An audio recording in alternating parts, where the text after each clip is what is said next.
tadi dokter bilang dokter suka mengadvise dokter lebih tua dan senior. Iya. Oke. Mereka pernah nggak sih meremehkan dokter karena masih muda, dokter gondrong lah. Tolol Anda tua-tua nggak mau branding. Jadi kalau ada berita kontroversi atau negatif, basket size-nya tuh gede. Orang nonton, wah apa itu. Nah kalau kita menyebarkan yang positif, orang tuh kayak menganggap hal yang biasa. Itu unik ya, tapi memang society kita kayak gitu. Nah kalau saya ngomong bahwa mie instan berbahaya, mie instan tidak berguna bagi tubuh, ya udah orang nggak akan nonton.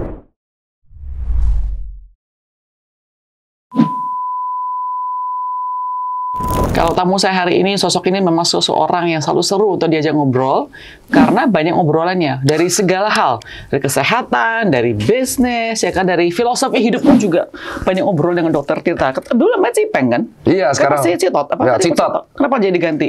Cinta otot.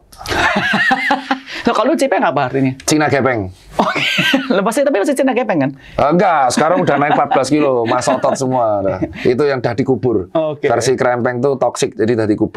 Tapi saya maksudnya masih lean lah, bukannya krempeng, tapi lean sekarang. Iya lean, kalau dulu tuh udah krempeng toksik jelek kok ya. Jadi memang mau gain weight di mana dokter ya? Iya, gain weight. Mau gain weight soalnya biar, karena di masa tua, dari beberapa paper yang aku baca, kalau masa tua itu kan paling sering malah sarkopenia. Jadi masa otot yang sangat drastis menurun, jadinya angka beban yang dilakukan pada waktu muda itu akan mengurangi resikoku di masa tua. Karena tua itu kan pasti. Tapi setidaknya kan kematian karena tua itu kan rata-rata nggak jauh-jauh dari jantung dan ginjal karena fungsinya menurun. Nah kalau karena patah tulang dan kawan-kawan keropos itu bisa dicegah ya dengan cara angkat beban di masa muda. Dokter sekarang kan umurnya 30-an. 33. 33 ya. Jadi memang saya juga baca hal tersama, jadi bahkan banyak protein, strength training gitu kan. Iya, strength training, protein dan imbang karena target saya bukan jadi atlet. Jadi imbang 150 menit sampai 300 menit per minggu untuk strength training sama cardio. So, dokter saatnya suka lari sekarang mati ini ya. Sebenarnya larinya tuh gara-gara gini. Jadi di 2023 kan saya bulk di 76 sampai. Terus kerasanya tuh basah, berat banget. Dan rata-rata kardio yang saya suka tuh sepeda. Iya, dulu sepeda. Cuman karena pekerjaan udah balik normal, udah nggak ada hybrid. Terus saya harus bolak-balik Jogja, ngurus beberapa project dan kantor. Jadinya kalau kita sepedaan itu 100 kilo tuh 4 jam.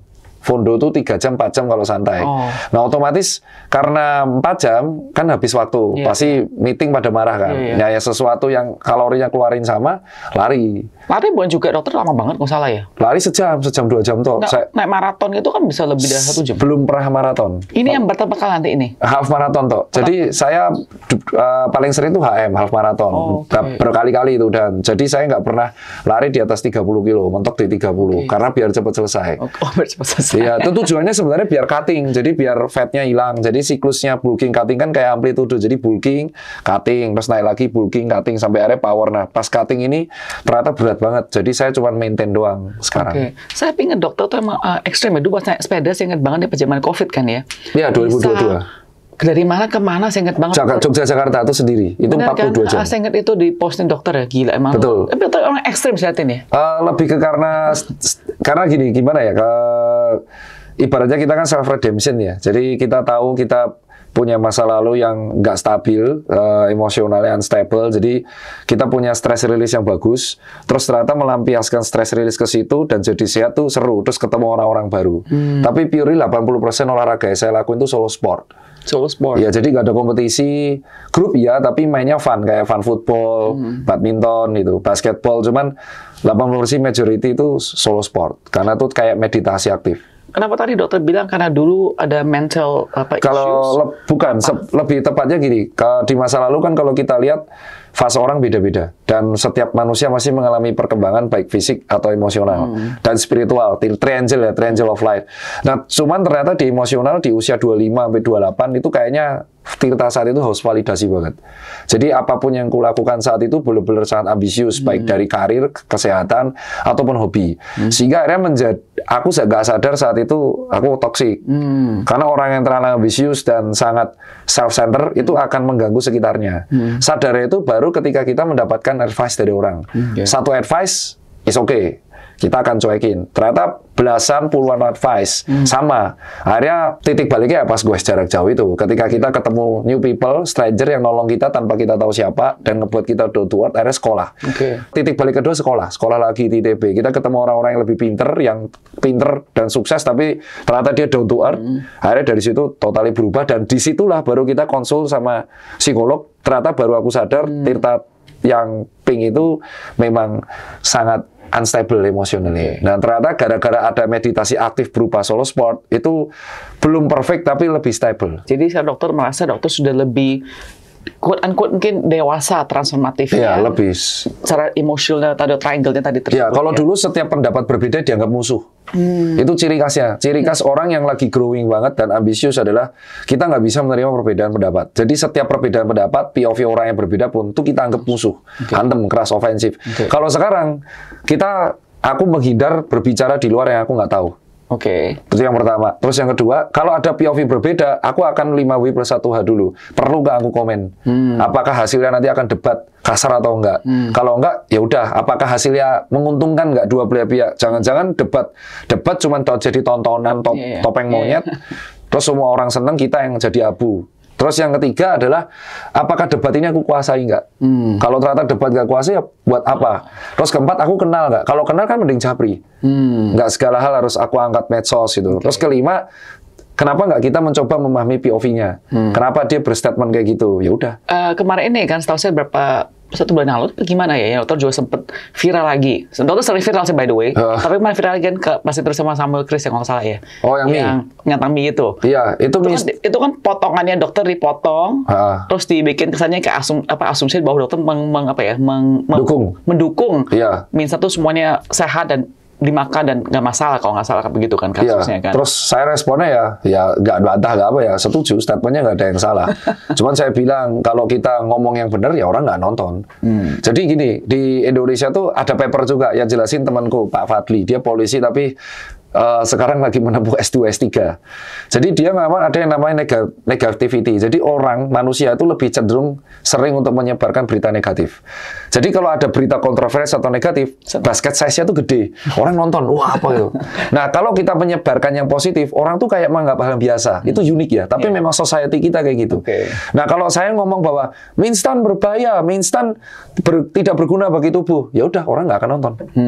Clickbait-nya adalah itu. Ya mie instan tuh secara jurnal yang ngomong instant noodle is dangerous, itu secara harafiah yang denotasi kayak gitu nggak ada. Cuman yang selalu dikatakan adalah if your habit, kamu makan ultra processed food secara terus-menerus dan keseluruhan is not good for your health. Ngomongannya selalu itu. Jadi artinya kita kan praktek di puskesmas, praktek di kesehatan, dan di realita itu tidak ada yang namanya black and white. Selalu ada gray area yang kita bingung nih. Nah kita yang luruskan di situ bahwa instant noodle itu bukan makanan pokok, itu substitut. Kalau kamu kepepet nggak sempat makan nasi, atau kondisi daerahmu lagi sulit dan kamu cuma punya itu Rp2.000 plus telur. Nah setidaknya kalau kepepet jangan terus-terusan. Kalaupun kepepet ya kamu sama telur. Wah ya ribet dong dok, makan mie instan sama telur. Ya jangan. Kalau mie instan tau gimana? Ya nggak ada gizinya. Dia kan nggak ada gizinya, kalorinya rendah banget, cuman garamnya tinggi. Nah, orang apalagi sekarang mencampurkan nasi sama mie instan. Nah, itu juga tambah salah. Nah, kalau kita edukasinya langsung, nggak akan ada yang nonton. Saya udah praktekin soalnya. Jadi, hari kita harus bahas apa nih yang controversial? Iya, cuman dari situ kita belajar ternyata memang view yang Samuel itu sampai belasan juta views. Terus aku besoknya mengedukasi yang proper mengenai kopi. Itu nggak sampai 1 juta, cuma 400.000. Jadi memang Indonesia gimana ya? Bukan hanya Indonesia. Di sosial media orang tuh suka hal kontroversial, hal kejelekan. Memang itu yang disukain mereka. Nah, tadi dokter bilang ya, di kedokteran, di dunia medis tidak ada hitam dan putih, adanya grey. Merokok? Merokok tuh black and white, secara blacknya and white tuh jelek. Segala asap yang masuk ke tubuh, nggak hanya rokok, polusi, uap, vape pods, itu tidak disarankan bagi tubuh. Black white-nya ada yang black-nya, white-nya nggak boleh. Yang white-nya yang black-nya itu orang nekat merokok karena katanya stress release nikotin dan kawan-kawan. Gray areanya adalah orang yang merokok itu dependable, jadi kecanduan. Setelah dia stop, orang yang stop rokok itu sulit. mereka akan mengalami withdrawal syndrome. Oke. Makanya kita ada di gray area adalah, saya tidak akan memaksa kamu berhenti ngerokok, karena yang bisa memaksa berhenti rokok adalah dirimu sendiri. Iya. Tapi at least kamu tahu bahwa rokok ini akan beresiko buruk buatmu. Setidaknya kalau kamu tidak bisa berhenti, kamu mengurangi atau kamu mengganti dengan alat lain yang lebih tidak sejelek rokok, atau kamu mengimbangi dengan aktivitas lain yang bisa meningkatkan VO2 max-mu.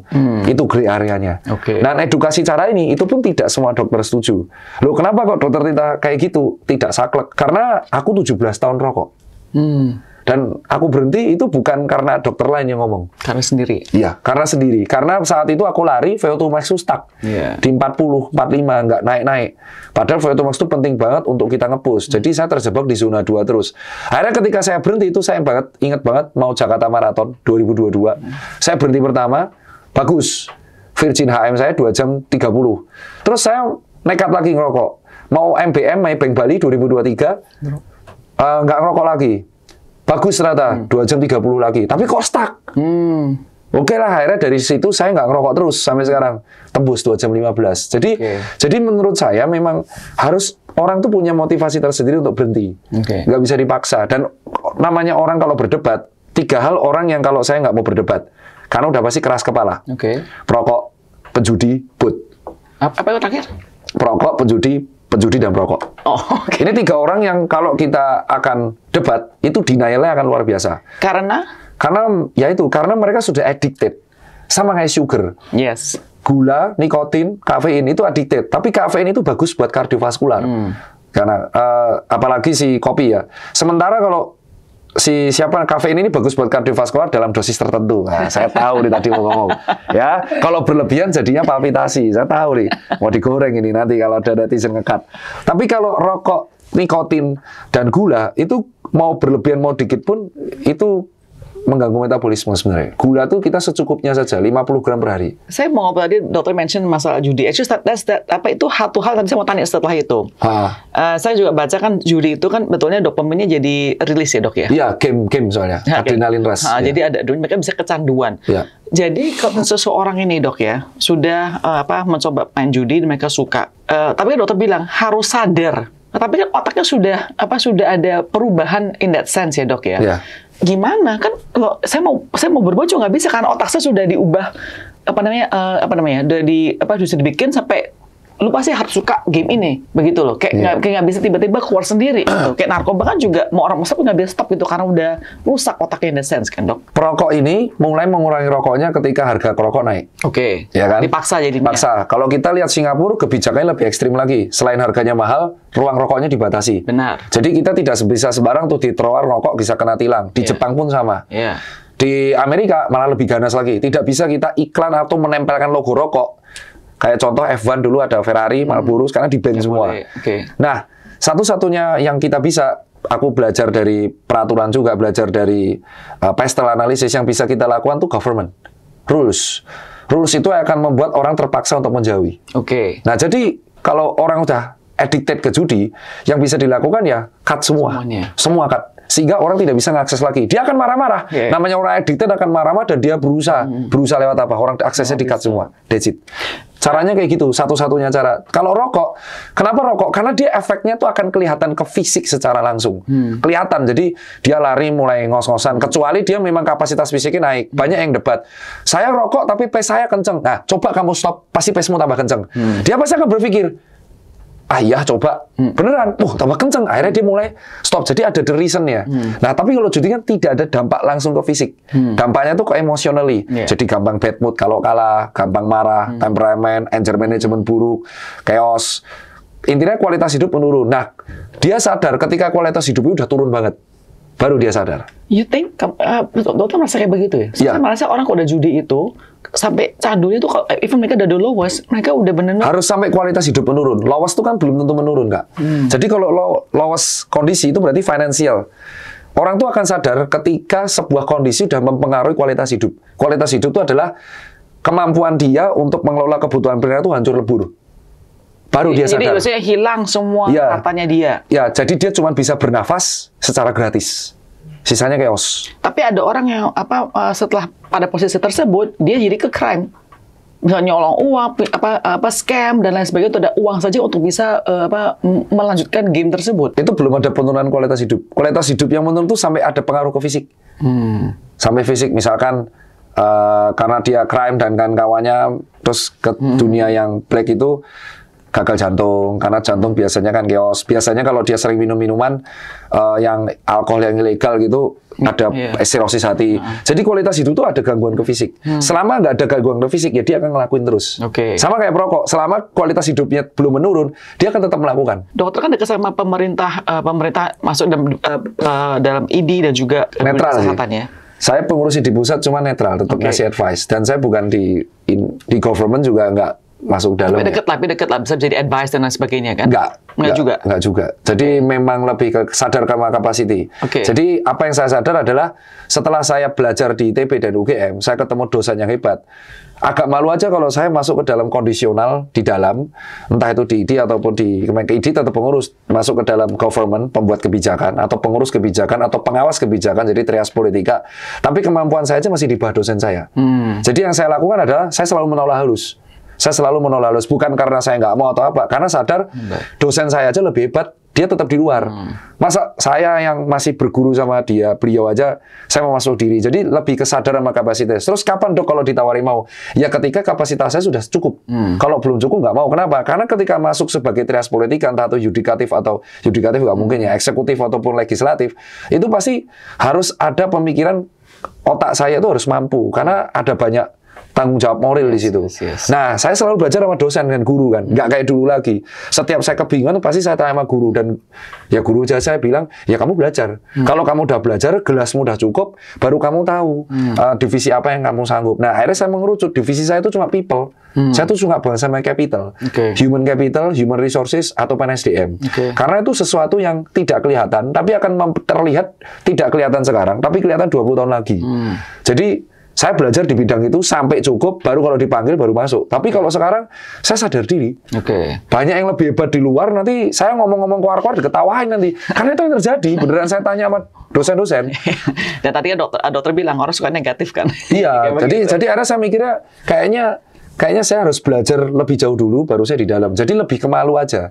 Sanggup, tapi malu aja. Kalau saya yang salah ngomong, nanti guru-guru saya yang lebih jago, kayak apa gitu kan. Pertanggung jawabannya, kamu lulusan mana kok ngomong asal. Itu akan ditanya. Itu akan ditanya sama masyarakat. Kan malu sama alma mater. Jadi selama saya belum sanggup, ya saya akan belajar terus.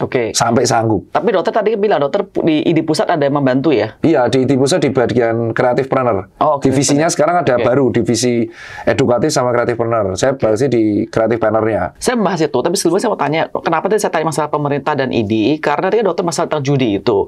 Kan bukan masalah cuma government sebagai peraturan untuk harus menstopnya, tapi ada efek kesehatan tadi dokter bilang, kan? Mental health. Tetapi apakah dari pihak ID ada ada inisiatif kah atau peraturan dan lain sebagainya untuk membantu korban judo ini dalam aspek tersebut, dok? Nah, jadi kalau ID secara sendiri kan adalah organisasi profesi. Yang bisa dilakukan adalah advice. Mereka nggak bisa membuat kebijakan. Mereka hanya bisa membuat kebijakan, itu pun buat sama sejawat, yaitu yang terikat dalam ID dokter. Kalau dokter gigi, PDGI. Kalau nurse, ya nurse gitu. Ya, jadi dari nutrisionis, apoteker. Jadi yang bisa dia lakukan, dia hanya mengontrol sejawatnya yang under di situ. Advice-nya, kita bisa memberikan advice, mungkin ke Komisi 9, atau mungkin ke Kemenkes. Tapi tetap aja yang membuat kebijakan disebut kan nggak mungkin Kemenkes atau 9. Pasti yang terlibat judulnya kan, yaitu penegakannya dan aturannya. Judi itu kenapa dianggap menyenangkan? Karena ada adrenalin rush. Dan semua orang tuh suka bertanding. Bukan hanya judi sebenarnya. Itu tuh mirip-mirip sama kita, yuk menurut kamu Liverpool MU menang mana nih? Yang kalah push up. Orang tuh suka seperti itu.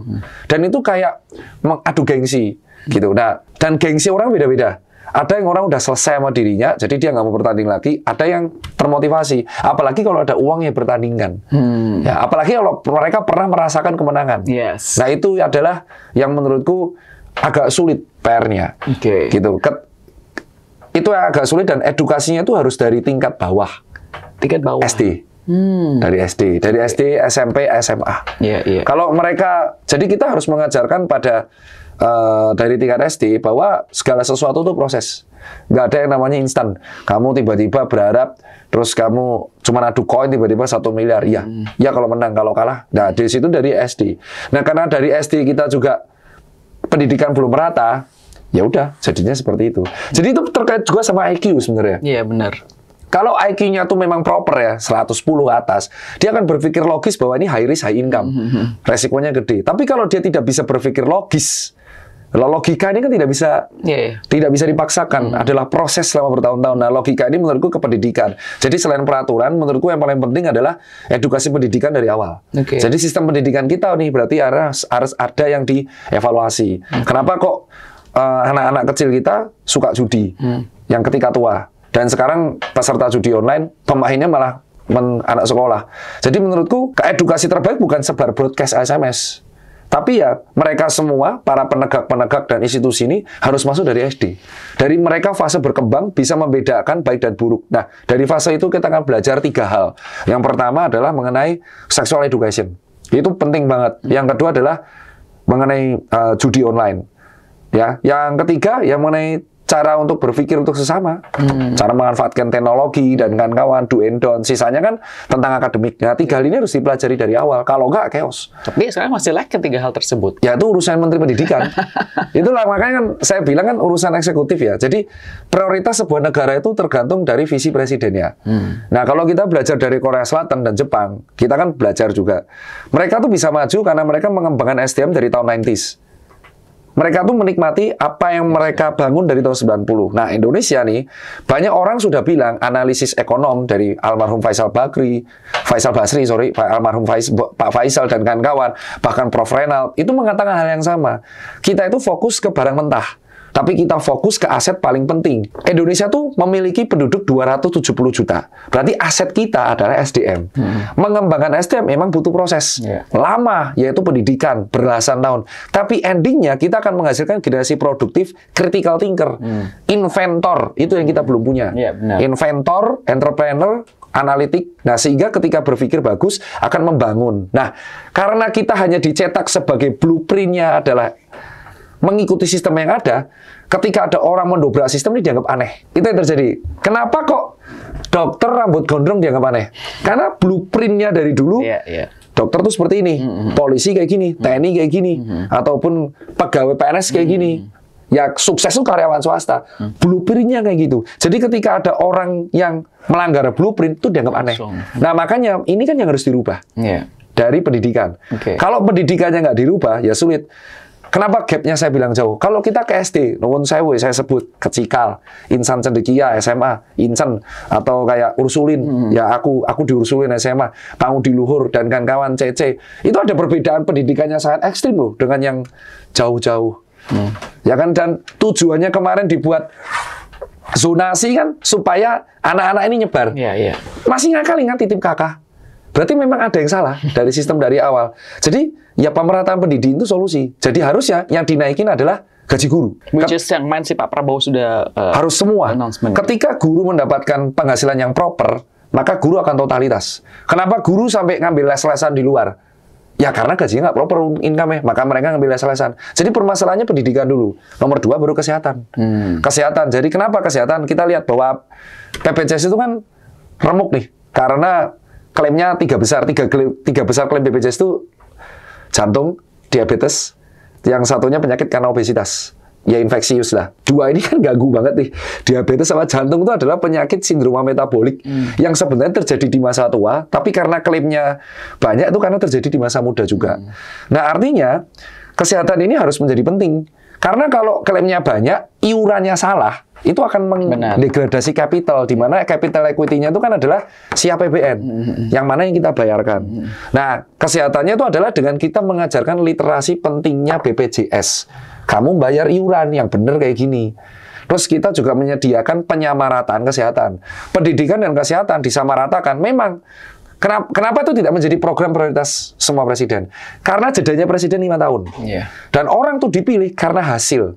Kalau hasilnya proper, dia belum dipilih lagi. Nah, membuat pendidikan dan kesehatannya keren itu nggak cukup 5 tahun. 20 tahun minimal. Loh kok bisa? Dari beberapa data bisa dicek dari perkembangan negara-negara itu 20 tahun. Nah, siap nggak pemimpin proses 20 tahun. Nah, kalau siap ya oke. Kalau enggak ya udah. Selamanya kita kayak gini. Jadi Pak Dokter optimis nggak dengan Indonesia Emas 45? Nggak hanya 2045. SDGs kayak ESG 2030. Dua-duanya aku 50-50. 50-50 doang? Iya, jadi ada dua yang aku kritisi. 2030 itu adalah kita bebas karbon kalau nggak salah. Karena kita terlibat di konvensi Paris sama konvensi Kyoto. Bisa dicek ya teman-teman yang jurusan lingkungan hidup. Karena kemarin ITB ngajarin itu di kuliah S2-nya. Jadi ESG dan energi terbarukan, makanya ada carbon rate.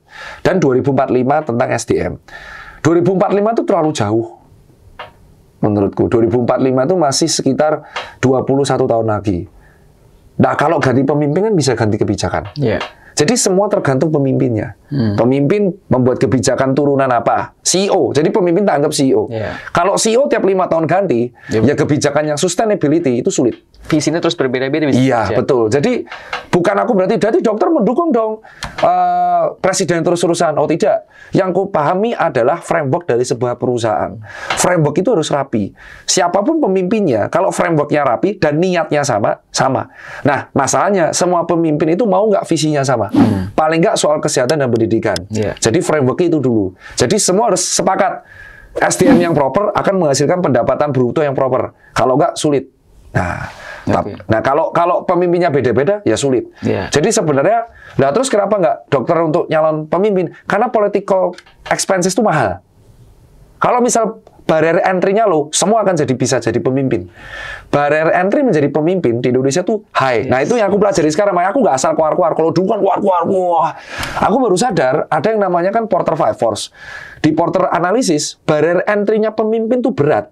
High cost campaign, seleksinya, networking-nya berat. Makanya tidak semua orang pinter dan proper sanggup menggapai itu. Nah, ya udah, karena hanya beberapa orang, ya mereka akan mengutamakan kepentingan golongan yang mana tuh. Oh, ya udah, itu the bitter truth. Makanya pemimpin semua ya, aku berharap ya semua pemimpin mengedepankan SDM dan pendidikan dan kesehatan. Itu dulu. Kalau mau 2045 tercapai, tapi kalau enggak ya your choice kan, bukan kita kan mati cuma sekali, hidup tiap hari. Matinya cuma sekali. Ya terserah mereka mau gimana. Saya setuju memang dua foundation pada sebuah negara adalah kesehatan dan juga pendidikan. These two harus sudah benar-benar menjadi foundationnya dari more than anything else. Ya kan? Cuma kalau saya lihat memang kita tahulah suka banyak laporan atau berita bilang netizen Indonesia bikin tambah bego, orang Indonesia nggak mau suka baca, Gen Z nggak suka baca, brain rot dan lain sebagainya karena social media dan lain sebagainya. Bahkan saya akan bikin konten ini dok, kemarin saya keluarin konten tentang gorengan, how dangerous it is. Orang Indonesia kecanduan ke gorengan, baca statistiknya ya kan.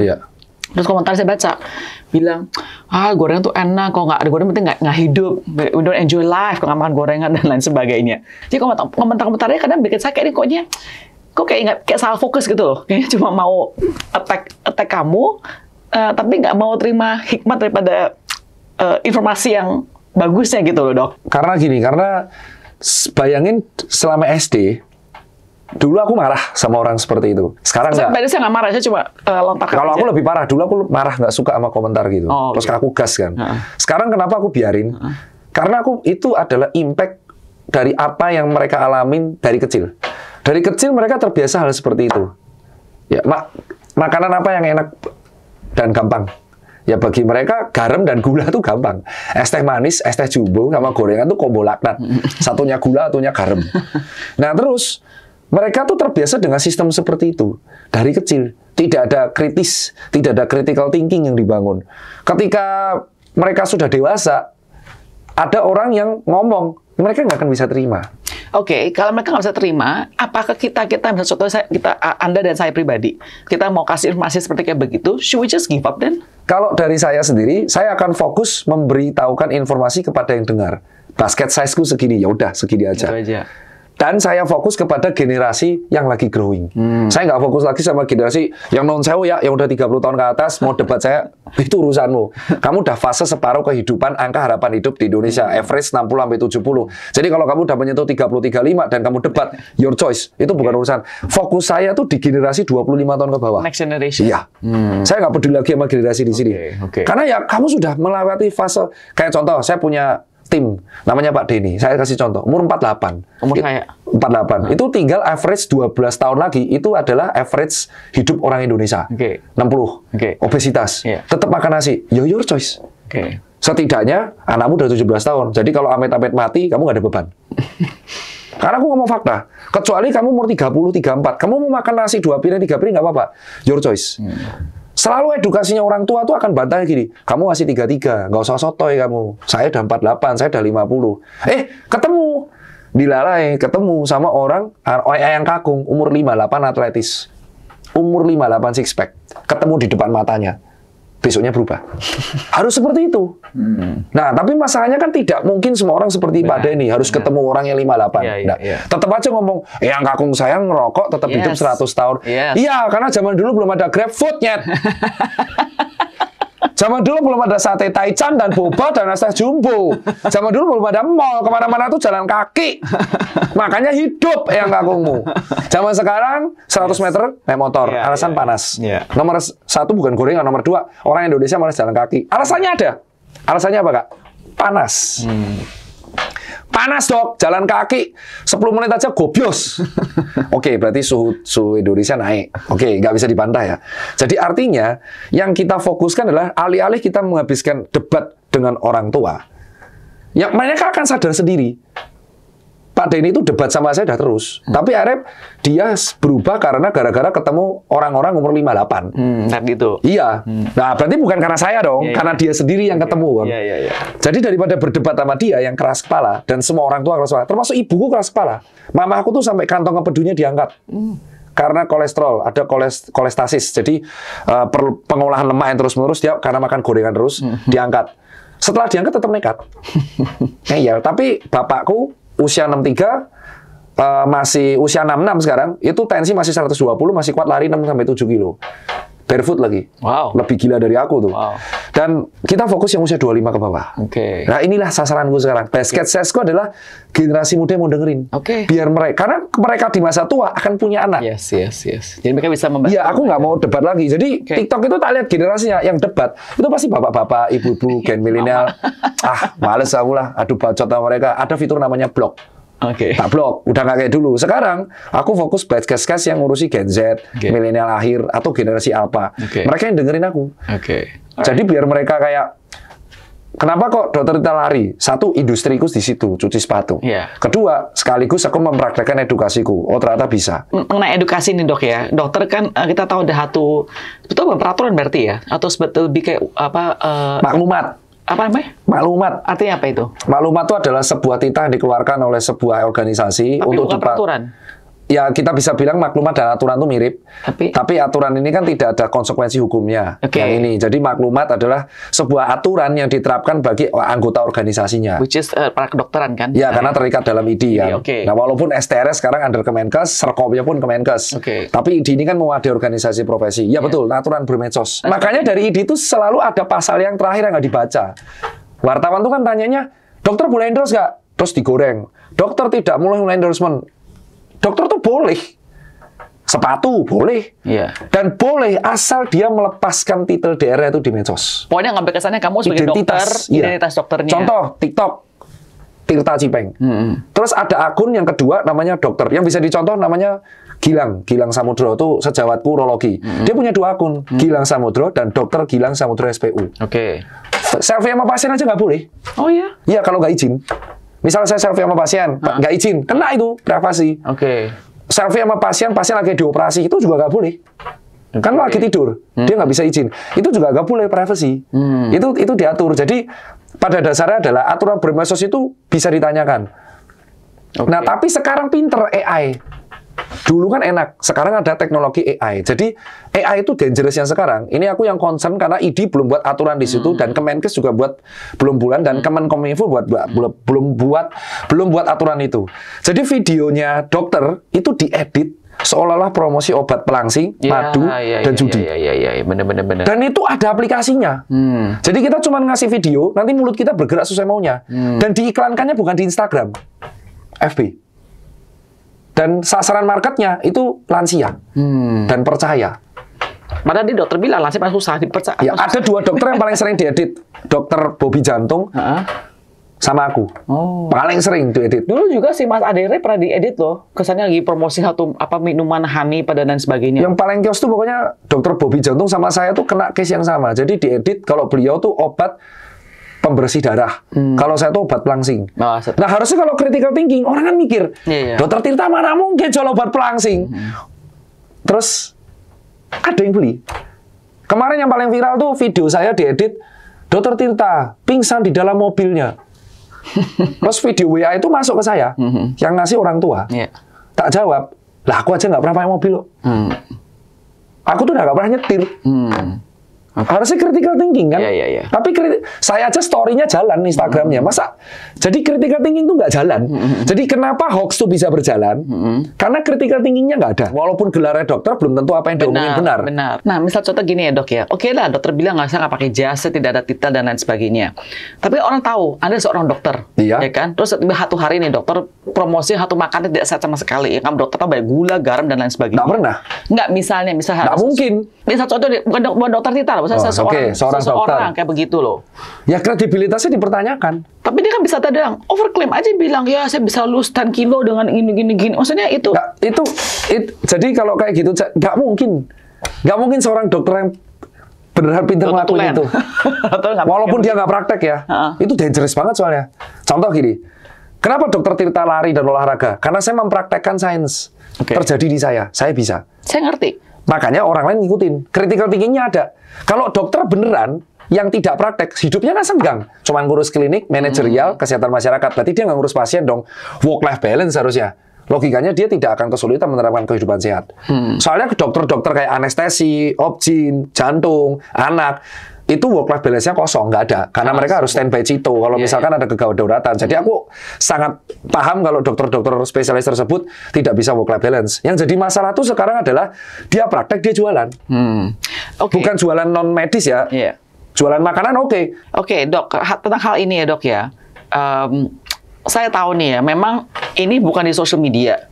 Tetapi dokter-dokter. Ya, retainer obat. Yes. Nah, itu juga nggak boleh. Tapi kan itu secara unofficial masih tetap terjadi. Dikasih kickback lah, nanti gold membership lah, travel dan lain sebagainya. Ya karena itu praktek salah yang dibiarkan bertahun-tahun. Ini nggak bisa eksekutif. Ya makanya dari situlah banyak dokter akhirnya membuat protes. Ya buktinya kamu selama ini tidak menindak dokter spesialis yang berpartner sama perusahaan obat untuk menjual obat paten. Nah makanya kesalahannya satu tidak membuat satu hal menjadi benar. Semua dua-duanya tidak tepat.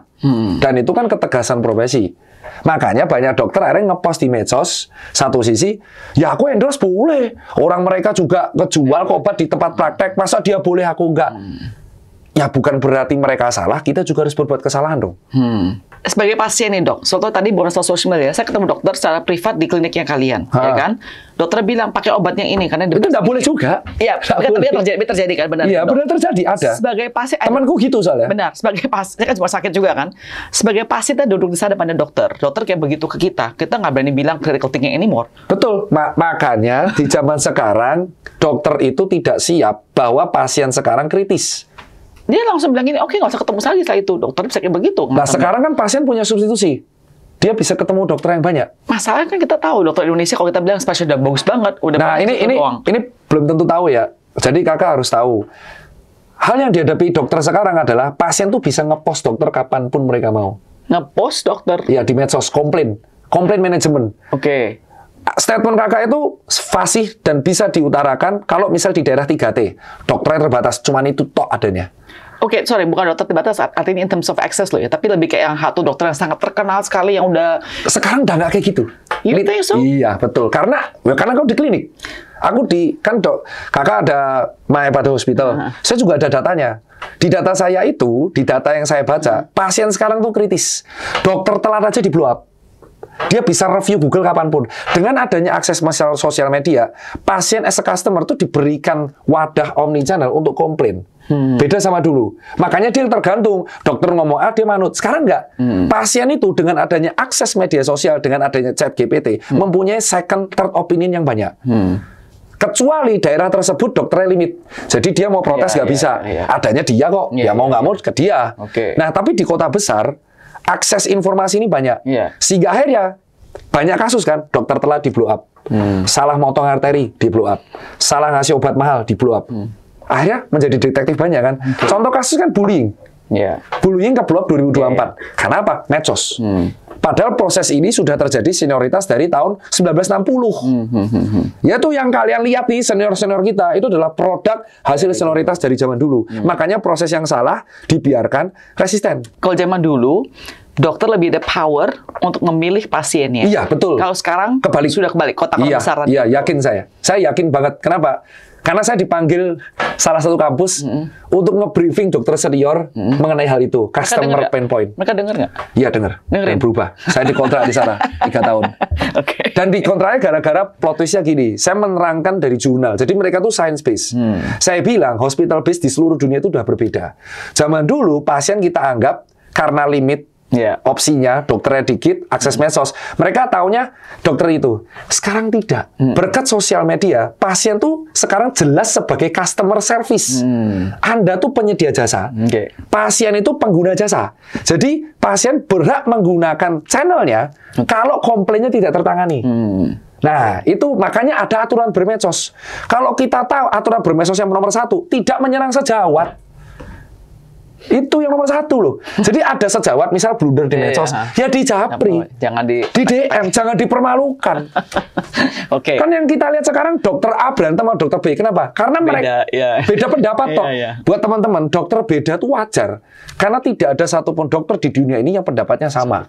Karena diagnosis itu kan berdasarkan anamnesa, berdasarkan pemeriksaan penunjang. Jadi pendapat bisa beda. Nah, ketika perbedaan ini terjadi di media sosial, ditonton pasiennya yang ngomong kayak ludruk loh. Itu pasien pertama loh. Kita nggak usah anggap endorse. Yang pertama tuh tidak boleh menyerang sejawat di medsos. Jadi kalau ada masalah, ya dijapri. Nah, sekarang kan nggak adu konten. Iya. Ya viral lah, Dok. Berdapatin engagement, viewers dan makanya saya bilang, nah dokter Tirta ini makanya punya toko dulu. Jualan sepatu dulu. Nah, kalau saya praktek, saya udah kena banyak banget loh. Benar. Iya, diprotes nanti sama saya. Makanya saya gentle. Saya jualan sepatu. Saya handle klinik, dipercaya orang. Saya jual, saya berpartner sama suplemen protein. Berani nggak Anda nggak praktek? Lepaskan praktekmu. Nggak usah jual jas doktermu. Langsung lari mana-mana. Edukasi toh. Sekarang dokter kan sepatu sudah pasti pembersih sepatu. Saya konsultan bisnis. Dan juga cleaning. Iya, udah 11 tahun itu. Susan Care. Shoe Care. Terus sepatu juga merksnya atau itu konsultan. Suka kolaborasi juga setahu saya. Iya, kolaborator. Jadi IP dan konsultan. Jadi beberapa brand masuk saya sebagai konsultan di bidang strategi. Terus skincare juga. Skincare nggak? Saya nggak di skincare produk. Saya jadi suplemen saya berpartner, tapi nggak bisa klaim. Jadi saya pakai, ya udah saya dibebasin pakai apapun.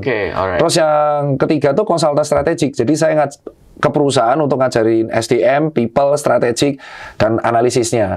Terus yang terakhir ya ngurusin beberapa dokter spesialis untuk kliniknya dan kawan-kawannya. Ya jadi memang analis gitu. Ya itu income utamanya. Jadi kalau kita bilang bahwa sulit lah, makanya saya tuh nggak bisa kalau saya tuh sering bisa ditanya ke manajer berkali-kali tuh nolak endorsan obat dan vitamin, nggak bisa. Karena SOW-nya suruh ngeklaim. Kalau cuma placement toh nggak apa-apa. Kita edukasi vitamin D3 itu penting bagi tubuh. Karena 90% orang Asia Tenggara defisiensi vitamin D3. Udah, terus placement itu boleh. Itu boleh diizinkan. Bener boleh. Tapi kalau kamu ngomong ini obat terbaik, vitamin D3 terbaik yang Anda butuhkan. Yang lain jelek. Terus ya bisa langsung begitu tuh. Terus pakai jas dokter sama stetoskop. Berat. Nggak boleh itu. Dokter kan masih muda, 33, relatively muda. Tadi dokter bilang dokter suka meng-advise dokter lebih tua dan senior. Mereka pernah nggak sih meremehkan dokter karena masih muda, dokter gondrong lah, bukan spesialis dan lain sebagainya? Aku tidak mau menganggap mereka sebagai kompetitor. As an entrepreneur, aku menganggap dokter senior, guru, dan kolaborator. Alih-alih kayak gituin, aku langsung gedor. Dok, tak bikinin personal branding. Udah selesai. Case close. Jadi nggak pernah mereka merasa kayak dokter tuh... Tak buatin. Terus dia tanya, kenapa aku harus bikin? Tak jawab. Karena zaman udah berubah. Coba lihat data pasien dokter. Turun kan? Kok tahu? Diem. Data. Anda nggak dapat pasien, Anda nggak makan soalnya. Kenapa? Karena Anda kehilangan trust. Terus kenapa kok junior Anda lebih laris? Karena personal brandingnya jago. Orang pinter yang personal brandingnya jago, pasien akan nyari. Pasien akan nyari. That's true. Pasien tuh lebih seneng nyari dokter yang komunikatif, yang bisa ngomong, yang ngomong, yang aktif. Terus kamu nggak mau turun. Dari mana kamu tahu kalau kamu pinter? Oh iya juga ya. Terus pasien tahu kamu pinter dari mana? Klaim, saya dokter terpintar, IPK saya kumlot. Nggak ada yang peduli. Itu buat validasi sama jawab. Gimana cara pasien tahu Anda pintar? Ya edukasi sih. Oh ya udah. Edukasi itu adalah part of brand trust dari seorang dokter. 1 dokter senior, 2 dokter senior. Dokter dibayar? Tidak. Itu networking. Menjalin hubungan baik dengan senior dan sejawat. Siapa tahu di masa yang datang mereka punya klinik, aku jadi dirutnya. Itu terjadi sekarang. Non klinik itu bukan punya aku. Itu punya 5 orang spesialis. Cuman karena mereka nganggap orang ini manajerial.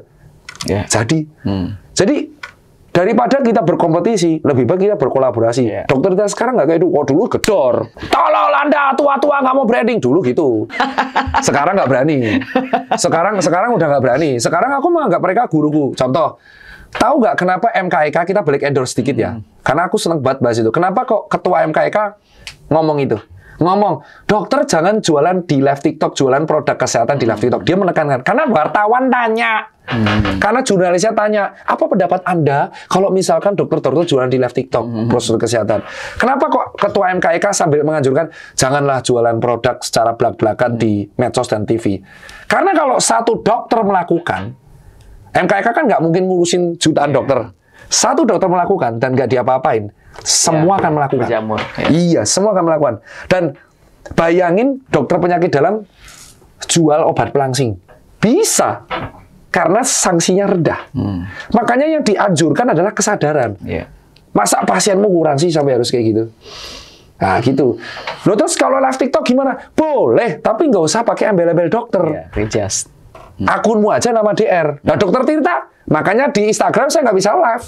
Nggak bisa live lagi, karena sadar diri. Yang nggak bisa live jualan. Nggak bisa live jualan. Tapi kalau di TikTok saya live jualan, tapi jualannya apa? Ngelawak. Karena personal brandingnya harus kepisah. Gitu. Jadi itu pun nggak bisa jual vitamin. Suplemen protein gimana? Dia pengganti makanan. Tidak ada overclaim. Jurnalnya ada. Nah, ini yang nomor 2. Kamu sebagai dokter nih triknya. Kalau mau ngomong atau edukasi tentang produk, bawa jurnalnya. Kalau nggak ada jurnalnya jangan ngomong. Contoh, protein adalah zat yang membangun massa otot. Ada papernya. Ya, suplemen ada papernya. Ya udah boleh lo ngomong. Substitut kembali ke masyarakat. Tapi kita tidak bisa bilang obat ini terbaik. Pakai ini ototmu jadi. Nggak mungkin. Nggak mungkin kecuali kamu pakai steroid itu langsung jadi gede. Kalau pakai protein toh ya harus bertahun-tahun. Nah, itulah yang dikritisi MKEK. Tapi kembali lagi, IDI sebagai organisasi hanya bisa mengedukasi, hanya bisa menganjurkan anggotanya. Sisanya tergantung kembali ke masyarakat. Kemana? Masyarakat harus bisa memilih. Kenapa? Karena dokter sekarang under Kemenkes. IDI itu nggak bisa nyangsi. Sanksi IDI mentoknya apa? Etik. Sanksi etik apa? Ya nggak bisa praktek. Dia nggak praktek. Apalagi kalau dia jelas. Soalnya nama DR itu tidak bisa hilang. Sekali kamu disumpah, itu tidak bisa hilang. Oh gitu? Iya. Nggak bisa tiba-tiba. Kecuali dia melakukan kegiatan yang sangat fatal. Misal tesisnya palsu. Skripsinya palsu. Boleh dicabut. Jadi kalau dia malpraktis pun tetap dokter ya? Oh, sanksinya nggak boleh praktek selamanya. Oh, kriminal kalau itu. Enggak, maksudnya tapi tetap detailnya tetap nggak hilang. Iya, kan? betul. Misal dia malah praktek, sanksinya kan 2, hukum etik. Bisa jadi nggak bisa praktek selamanya. Atau penjara. Iya, karena ada konsekuensi hukum. Apalagi kalau kelalaian menyebabkan kehilangan nyawa. Tapi DR tetap mengikat. Iya, jadi kayak sarjana.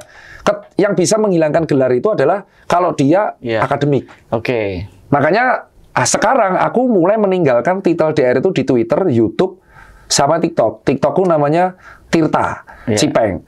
Di Twitter sekarang dong, mestinya dong. Nggak bisa diganti. Nah, kenapa kok Instagram nama DR? Ini teman-teman harus tahu. Instagram yang centang birunya dikasih, sorry yang bukan berbayar. Sorry dia harus diomongin ya. Instagram yang centang birunya dikasih, itu ganti nama sulit. Aku tuh bahkan pengen nama gantinya DR itu hilang karena risih dipanggil dakdok. Masa nggak mengerti dokter? Risih, bro aja. Kenapa coba? Kenapa saya ngomong risih? Dok, itu kayak G. Kayak anjing. Nggak, panggilan nama dok itu cuma ada di Indonesia. Di luar negeri itu dipanggil Sir, Mister. Sir gitu kan. Atau nama itu. Karena nama doang ya. Iya, di Indonesia dok. Itu kayak satu kami dok. Jujur buat teman-teman, kalau manggil aku tuh Mas Tirta saja. Nggak usah manggil dok. Saya udah terbiasa dimasaknya panggil semua dok, atau prof, dan harus prof lah gitu. Aneh, nggak semua orang prof itu dipanggil kalau lingkupnya akademik, beneran. Tapi mereka suka dipanggil prof loh. Nah, justru tuh kita harus luruskan. Ente jenengnya prof, tak panggilnya pak. Saya berani gitu di rumah sakit. Wah kan privilege Mas Tirta. Tak jawab, tetap pak. Kenapa? Kita boleh manggil nama dok dan prof di lingkungan akademik dari rumah sakit. Di luar rumah sakit panggil nama normal.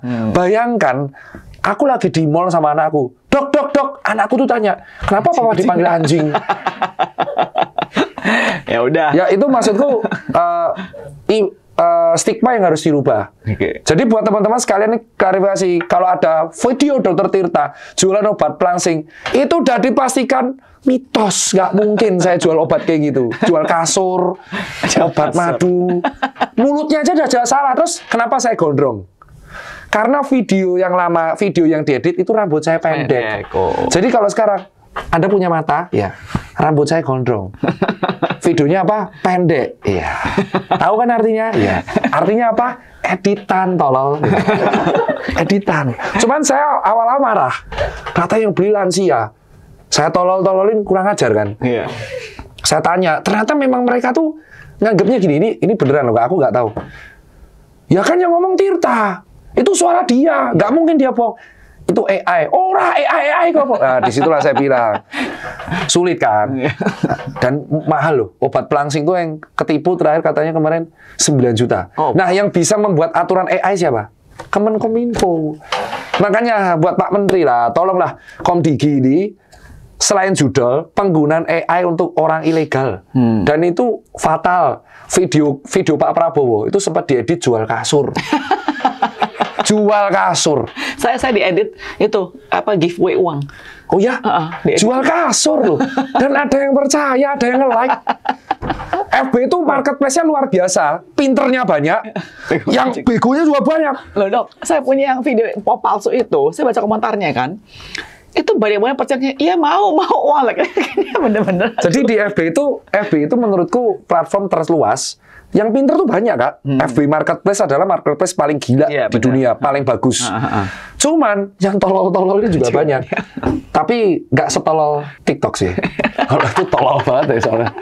Tapi aku edukasi TikTok. Makanya aku suka kayak Pak Felix. Terus teman-teman yang edukasi TikTok pakai jurnal. Itu memelekkan.